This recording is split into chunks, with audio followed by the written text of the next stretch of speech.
To start, let's look at what Juji Gatame is. It is the cross-body arm lock. So you can see Mike, his legs are crossed over Eric's body, okay? And that's the cross part of it. Now, he doesn't always have to have both legs over. He can have one leg back. That's fine too, okay? So as long as he's controlling the torso, okay? And that's what he's doing here, all right? So go ahead and come over. This position Mike is in now is what we call a leg press position. It's one of two primary, very basic positions that the attacker can be in. There are a lot of ways to apply this, but this is the basic. But we're going to look at really what makes a Juji Gatame now. First of all, bring your knee up back up, Eric. Let's look at his position, the bottom man's position first. When you practice Juji Gatame, when you're on your back, have both knees up, feet on the mat. The reason is don't just lay there like you're knocked out. If you are stuck on the bottom, you want to be in this position at least so you can bridge and turn, get out. Okay, so you can, do a shrimp out or something. So even in practice, pay attention to little details. Okay, here's the little small things make a big thing happen. All right, let's look at Mike. So what we're going to look at here is the actual action of crossing the body. So can you let your arm go so we can say, okay, Sandy, come on up and take a look at this. Now Mike has trapped the arm, okay? And you can see what we're going to do. Eric's arm, go ahead and lean back into it, and go ahead and grab like a baseball bat. We're going to see the very basics here. So here the legs are crossed over the body. The arm is stretched out across Mike's pubic bone. These are the hallmarks of a Juji Gatame. The legs crossed over. The defender's arm is being levered over the fulcrum, which is the attacker's pubic bone, his crotch. Basic way to do this and learning it is to grab his arm at the wrist area like a baseball bat. And Mike is pulling Eric's arm to him, pulling up to his chin. Notice Mike is not laying flat with his back like this, he's looking up at it. Now to apply pressure, you must do that. You want to look down at it because you got a better angle and it'll hurt more for the bottom guy. Now when he applies pressure, he's just really arch his hip, and notice that Eric tapped. He tapped the attacker. He didn't tap the mat.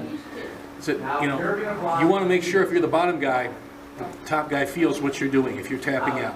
And when it hurts, you tap out. Don't be a tough guy. Your arm will get broken. So we have to be very careful when we practice this. So you see the basics. This is what, and see kind of an L pattern here, as it were. This is what Juji Gatame looks like, the very basics of it. Okay? He might have his foot in, and that's important too. And in either case, Mike is trapping Eric's arm with his legs, his knees. He's squeezing his knees together, so he has nowhere to go here. He's also trapping him with his hands. Now, this is the basic version. Okay, can you come back into the leg press? Now, the leg press, and we're going to talk about this in another situation here, another position in a moment, is probably the most common situation you're going to see in a Juji Gatame. When Mike rolls somebody over or Eric over, he's going to get him in a leg press position.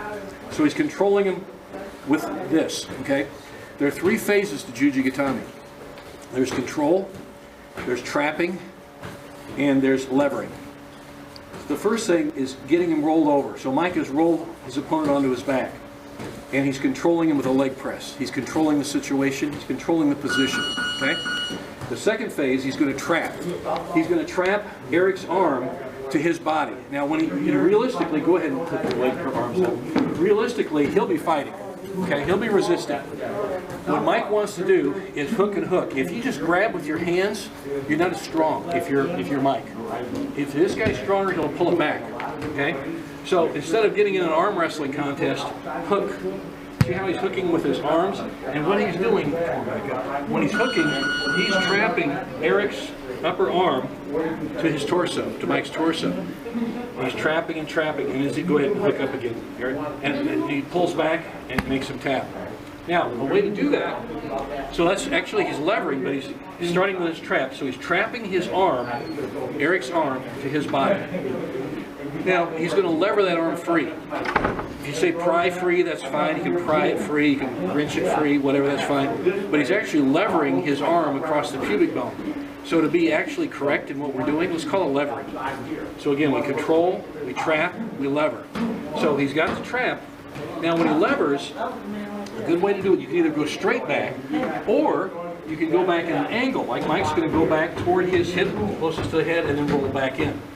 Now the reason is, come on back up, let's use the analogy of a bench press. If he's bench pressing, when you're bench pressing, your shoulders are straight.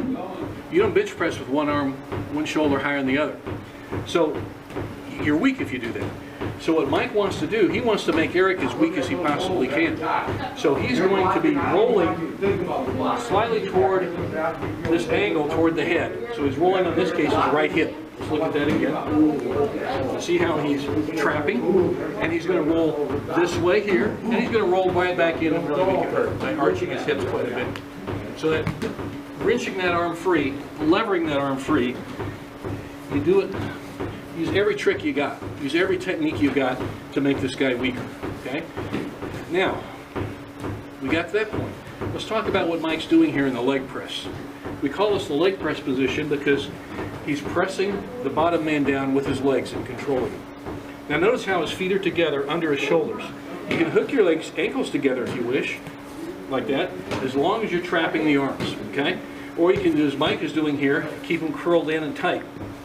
What he's doing, what Mike is doing to Eric here, he's kind of like an accordion. He's squishing his arms in, or his shoulders in, so that they're not strong.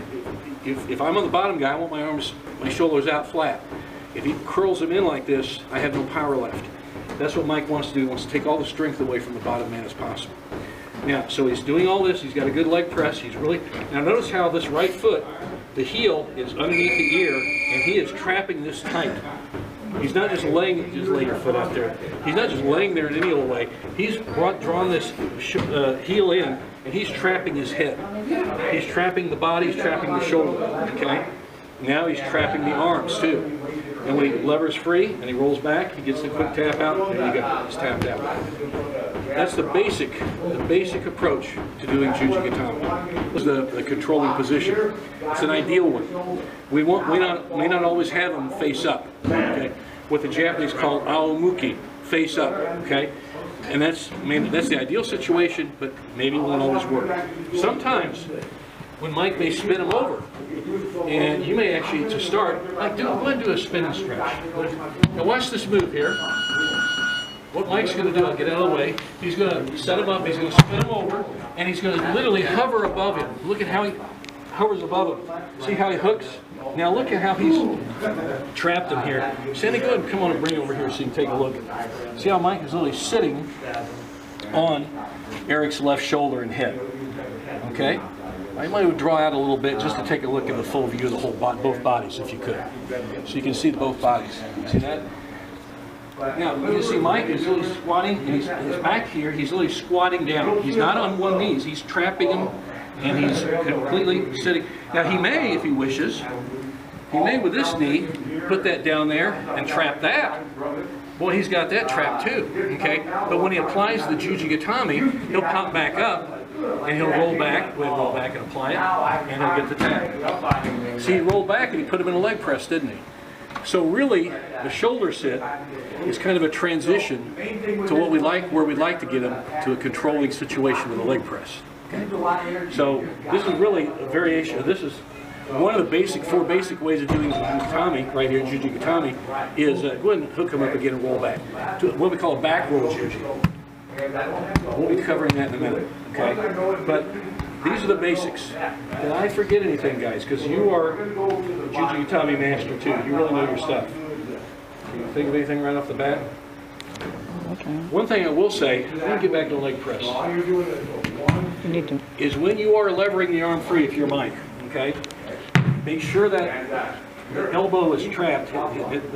He's going for Eric's left arm, as it were. He's trapping Eric's left upper body, or upper arm to his body.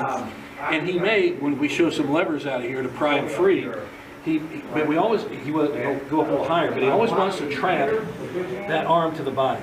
Okay, so go ahead and trap it down there nice and tight. Get it real tight. There you go. You want to keep him from moving it. You want to take him away. You want to keep Eric from using that left arm at all. So that's how trapping is so efficient. Some people call it collecting the arm. Some people may have other names for it. I've heard it called collecting the arm in Sambo. And I know Anne Marie DeMars, Ronda Rousey's mom, world judo champion, calls it collecting the arm as well. We always call it trapping here at Welcome Mat, just a matter of nomenclature. So 3 phases: control, trap, and lever. You control them, don't let him go anywhere, control the situation, control the position, trap the arm where he's got no avenue of escape, and we lever it straight out where he gets the tap out. So 1, 2, 3. Much like in judo, where you kazushi, break his balance, sukuri, fit in, kake, throw. Very similar situation we have here. So